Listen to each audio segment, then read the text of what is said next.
warahmatullahi wabarakatuh. Alhamdulillahirabbil alamin. Allahumma shalli ala Muhammad wa ala ali Muhammad. Alhamdulillah berjumpa dengan kami kembali dalam acara Bincang Santai.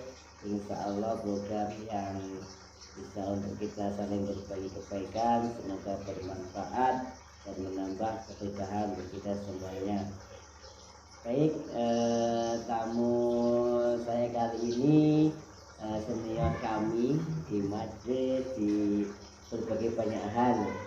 Beliau kita hadirkan karena memang kita mau berbagi kebaikan dari beliau. Kita ini sering mengambil kebaikan dari banyak kesempatan, karena belajar itu dari mana pun bila bisa kita ambil kebaikannya dan kejelekannya. Kalau kejelekan itu masa lalu, kejelekan itu tidak ada dalam diri kita hanya ambil kebaikan-kebaikan, semoga bisa menginspirasi dan menambah kebaikan kita semuanya. Amin. Baik, senior kami saat ini adalah seorang yang kami pandang orang yang cukup sukses dalam dunia bisnis. Karena itu kita mau bertanya-tanya rahasianya seperti apa. Ya semoga bisa sekali lagi bisa menambah wawasan dan kebaikan untuk kita semua. Baik, langsung saja kita sambut beliau, Bapak Supri.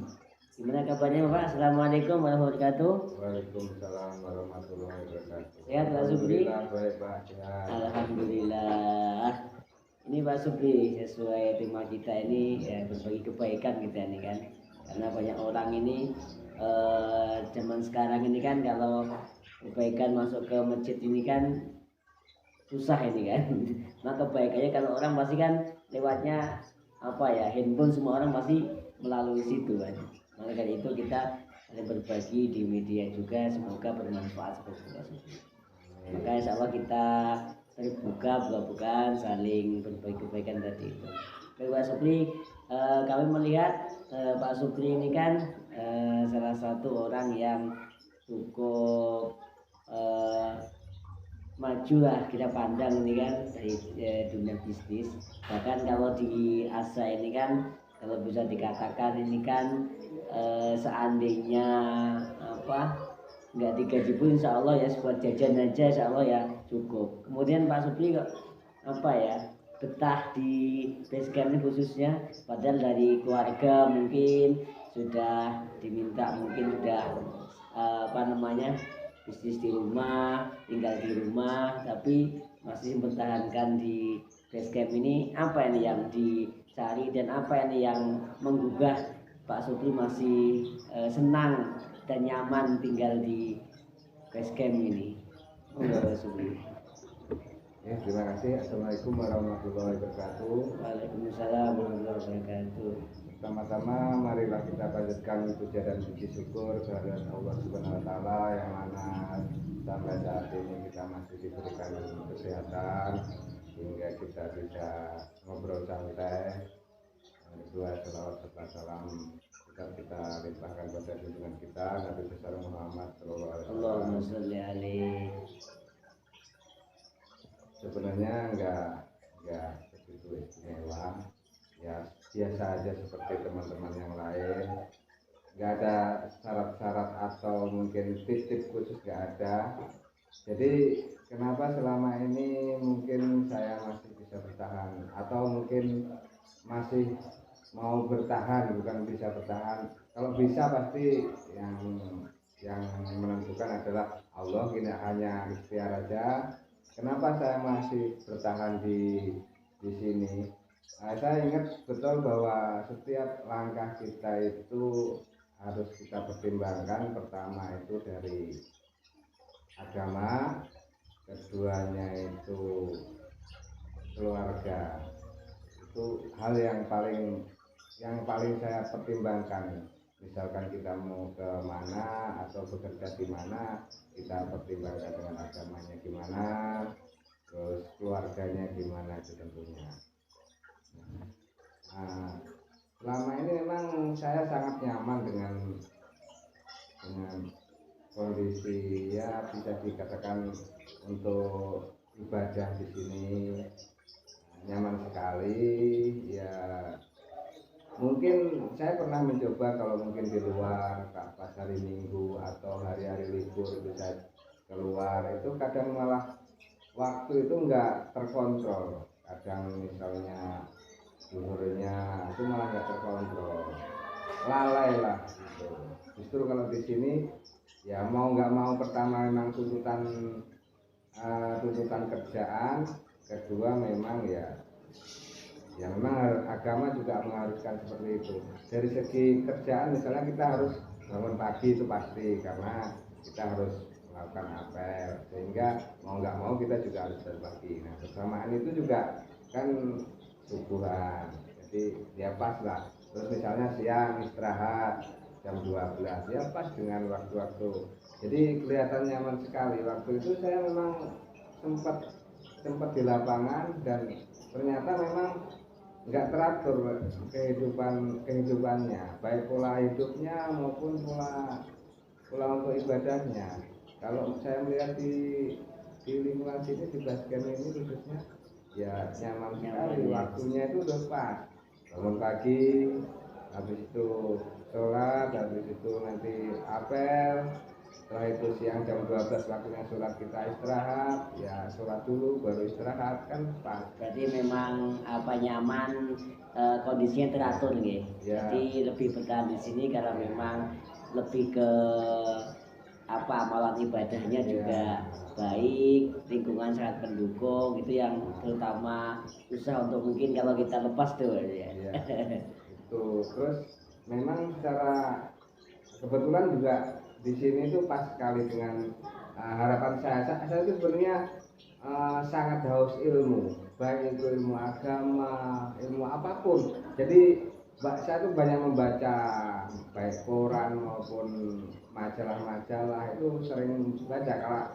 Kalau zaman sekarang mungkin pakai HP, ya saya sering membaca HP. Bahkan setiap hari, setiap malam itu saya juga mendengarkan ceramah-ceramah, video-video di YouTube atau di Facebook. Itu pasti itu mau tidur itu saya gunakan untuk itu. Bahkan ketika kita makan pun, kalau makan kan sambil nonton juga nggak begitu nyaman. Jadi saya gunakan untuk mendengarkan ceramah-ceramah siapa yang kita sukai, yang cocok dengan kita. Kita manfaatkan seperti waktu-waktu seperti itu pun kita manfaatkan untuk. Jadi memang saya itu kurang sekali ilmu, sehingga ya harus banyak belajar. Bahkan pernah kita juga ini sebelum masuk ke Majlis Taklim ini belum pernah mengatakan Al-Quran nih Pak ya. Begitu masuk gabung, alhamdulillah hampir tiap bulan hatam gitu ya. Alhamdulillah. Ini salah satu bukti memang nggak hanya haus tapi mempraktekkan ilmu-ilmu yang didapat seperti itu nih. Terus ini Pak Supri, apa namanya, ini kan alhamdulillah Allah mudahkan usaha jenengan ini ya. Nggak tahu usahanya, saya juga nggak jelas sebenarnya usahanya apa ya, pasti usahanya itu lancar dan insya Allah pokoknya dimudahkan semuanya. Ini apa ini dengan langkah supaya mudah, bisnisnya lancar, tidak lupa dengan apa namanya, dengan akhiratnya, itu seperti apa nih dengan mengatur waktu itu, dan apa nih yang membuat jenengan semakin sepertinya dimudahkan bisnisnya ini? Ya mungkin karena berkahnya kita haus ilmu, sering belajar, banyak wawasan yang kita dapat, tentunya ilmu-ilmu yang kita dapat, sehingga kita melihat celah itu mudah sekali. Oh ini peluangnya seperti ini, enak sekali melihat. Oh ini ada celah seperti ini, kita bisa masuk seperti ini. Nah itu berkah dari kita belajar tadi, mungkin di situ mungkin. Tapi nyatanya saya mengalir aja. Saya nggak punya cita-cita yang tinggi-tinggi. Yang penting cita-cita kita ya jelas membahagiakan kedua orang tua, ya kan, entah dengan cara apa kita nggak tahu. Ya jelas itu kalau misalnya apa, ya masing-masing orang punya mungkin tips-tips lain lah gimana membahagiakan orang tua. Saya melihat ya dari keluarga saya adalah laki-laki yang tertua, ya. Jadi itu membuat saya harus gimana supaya mengangkat derajat orang tua atau keluarga lah gitu. Ada salah satu dari keluarga itu yang mungkin ya bisa dikatakan sukses baik dunia maupun akhirat itu. Jadi memang berkah ya, berkah itu memang nggak bisa diterka oleh logika ya. Ya mengalir gitu aja. Tahu-tahu jalannya ada aja. Oh ini ternyata enak bisa usaha ke sini, bisa ternyata. Dan ini yang menarik dari Pak Supri ini, saya cukup menarik ya. Ini kebaikannya. Kebaikan itu memang kita jangan malu untuk nyimpan kebaikan. Kalau pribadi ya nggak apa-apa lah. Kalau kita niatnya berbagi nggak masalah ini kan. Ini saya langsung saya tahu pernah jenengan surat sama saya. Ini kemarin dapat bonusan yes, lebih dari 20 ini. Dan jenengan kan surat sama saya. Insya Allah dari bonusan ini nggak ngambil peserpun untuk pribadi, siapa untuk membantu kalau untuk pesantren, musola dan lain sebagainya. Itu apa yang jenengan pikirkan tentang kalau uang segitu kan kalau kita wah banyak aja nih buat apa-apa dah lumayan nih. Tapi jenengan alhamdulillah jenengan bagikan dengan hal-hal yang lebih positif. Yang jenengan pikirkan apa itu untuk melakukan kebaikan itu? Ya pertama sih memang saya dasarnya juga dari orang susah, jadi mudah sekali tersentuh, dan kebetulan juga lingkungan saya, teman-teman saya, pokoknya banyak yang berdekatan dengan saya ini orang-orang yang ya bisa dibilang susah.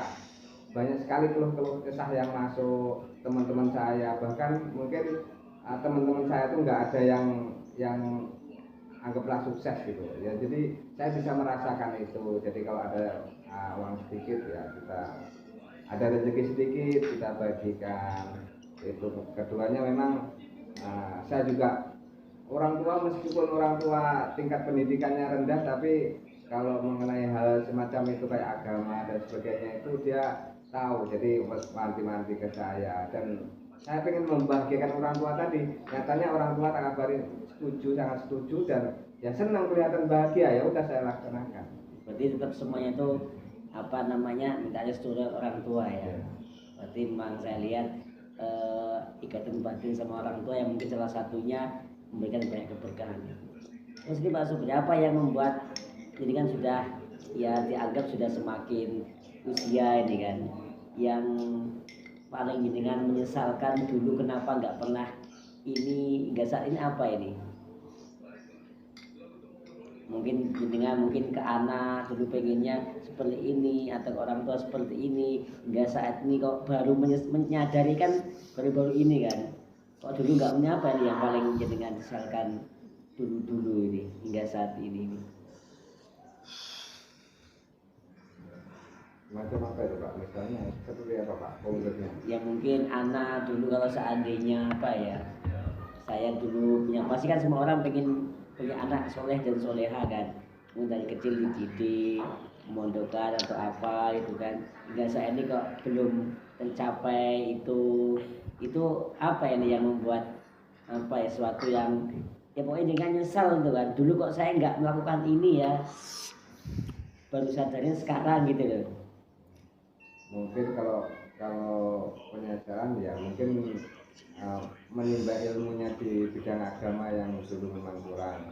Itu karena juga waktu dan mungkin kondisi ekonomi yang kurang. Tapi pada dasarnya ilmu-ilmu dasar agama saya sudah pernah dapat. Jadi kalaupun saya pernah ada salah, nah dari kesalahan itulah lalu saya bisa bangkit, bisa introspeksi diri, mengakui kesalahan-kesalahan. Ya memang ibaratnya kalau misalnya jalan itu ya, misalnya jembatan lah katakanlah itu.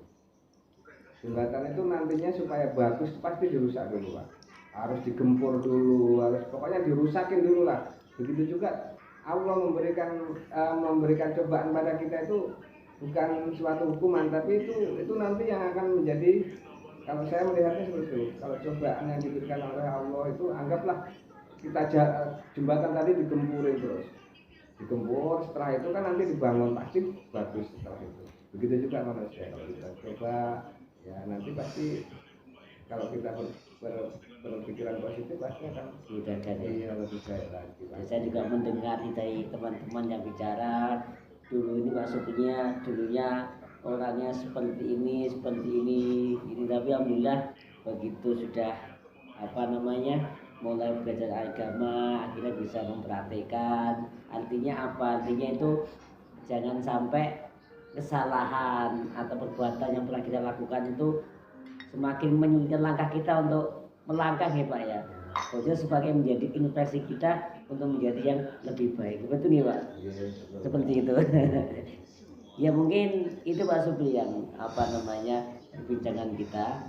Terima kasih atas kehadirannya. Semoga ini menjadi apa kebaikan untuk teman-teman. Jangan pernah sampai kita ini selalu memikirkan kita dulu yang seperti apa, karena Allah itu nggak pernah melihat kita yang dulu, tapi Allah tuh melihat ya kita yang sekarang. Kalau kita memang serius yang sekarang ini benar-benar mendekat sama Allah, pasti yakinlah Allah pasti memudahkannya. Begitu mungkin perbincangan kita akhiri sampai sini, kurang lebihnya mohon maaf. Terima kasih atas dukungannya. Terima kasih. Assalamualaikum warahmatullahi wabarakatuh.